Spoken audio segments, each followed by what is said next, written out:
a great big pot of hot pepper shrimp. Mr. Contest Master, dignitaries in the room, fellow Toastmasters, and warmly welcome guests, and especially Marley. That pot of hot peppered shrimp drew me into your speech in a way that will be the one takeaway that I take from that moment.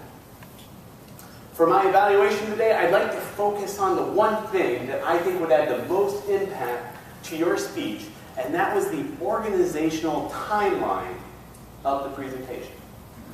When I listened to your speech, I was thinking, this is a story I've heard before. And I thought, what movie best suits your speech? You know what I was thinking? The Lion King. You are Mufasa. You are baby Simba. Your dad is Mufasa. And now we need to cut that timeline up a little bit so we can make it more powerful, more dramatic, because you followed a linear timeline.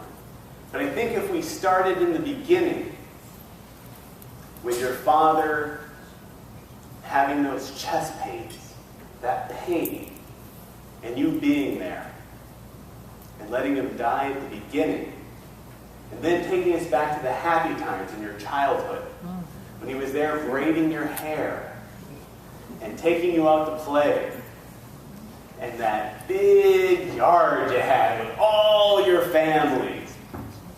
That would have been a great place to start, to bring into the middle of the speech.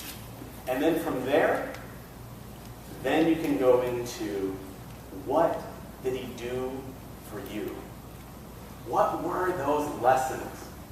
How have you grown? How have you become the queen of your pride? What are those lessons that you've taken out now and given to the rest of the world?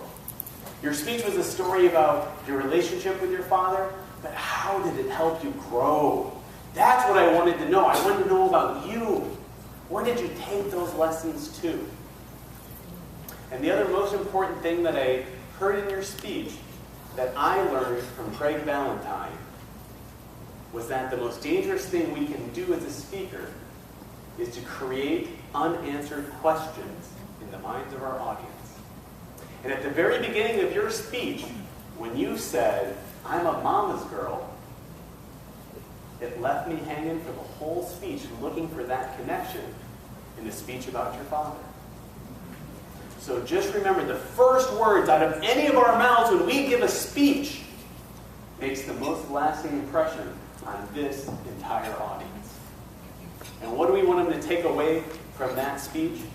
I want to hear your recipe for hot pepper shrimp. Mr. Contest Master.